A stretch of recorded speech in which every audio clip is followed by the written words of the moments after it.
In this video, we're going to talk about very general ways to use a drip torch safely.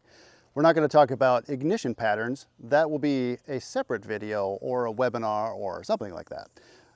In this video, we're just going to talk about drip torch handling and how it kind of works. So now that we've assembled the drip torch, reminder, we have this tank full of fuel, and that is connected to this spout. And then there is this breather valve that allows air to get into the bottom of the tank. So that way, when we tip the drip torch, fuel comes out of the tank, goes through this trap that locks the vapor in, so no fire comes back into the tank. That would be bad. Fuel comes out, it comes through this little spout right here, and it drips onto this wick, just like that. So when you're using a drip torch, you're just tipping it, saturating that wick, and letting that fuel drip out. Keep in mind, it is called a drip torch, not a stream torch. So one of the common things that people do incorrectly is that they tip it too much, and that fuel just goes right over the top of the wick.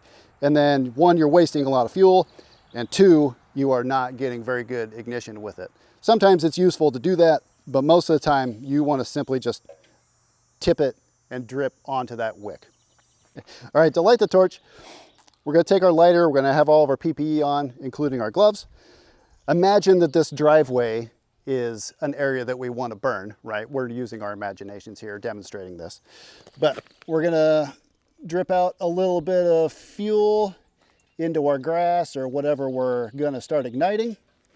And then we're going to take our lighter and we're going to light that patch. We're going to try to light that patch.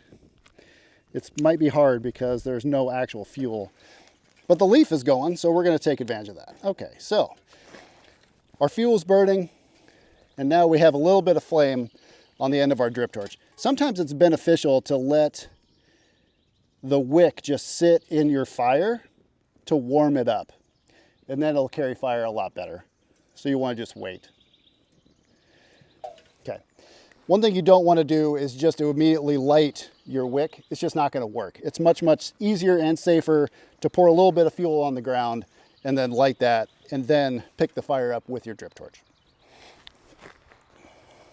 Again, if we're dripping our fire, we tip, and now we see that fuel is igniting off that wick and it's just dripping down into our fuel. And in that way, we can carry the fire along with us and drip fire as we're lighting, whatever we want to light, right? To put out the drip torch, this is the most important thing, I would say, about drip torches, is make sure you put it out. And to do that, we want to put a glove on it. That's the easiest thing to do, and that smothers it out. I'll see people a lot of times, they'll blow on it, they'll go like that. You do not want the fuel, the flame, all that next to your face. You can get splashback and you could inhale the fumes. You don't want that.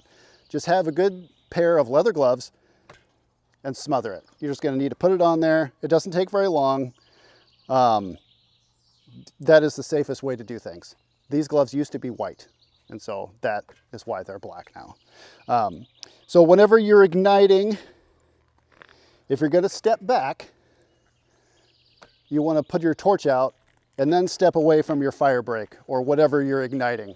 Because if you're up here lighting along the edge of whatever you're igniting, like a prairie or whatever, and this is your fire break, this is where you don't want the fire to go.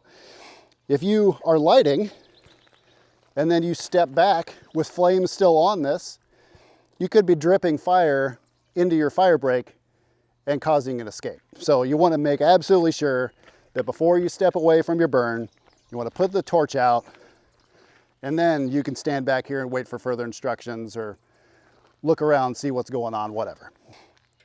So when you put your torch out and you need to come up and relight it, like the fire is right there. So you can just pick your fire up, because there's active fire along your fire break that you already lit. You can pick that up and then go and light whatever you need to.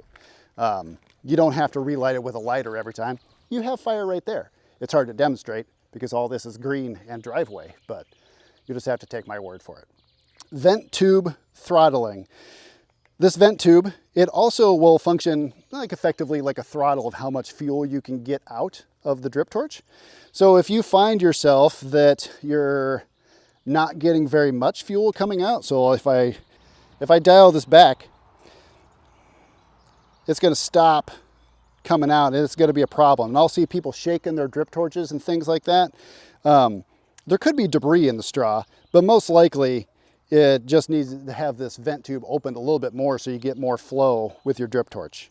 Yeah, the main takeaway is that you can use this vent tube like a throttle to limit or vary the amount of fuel that is coming in, because it's only allowing so much air to get into the tank.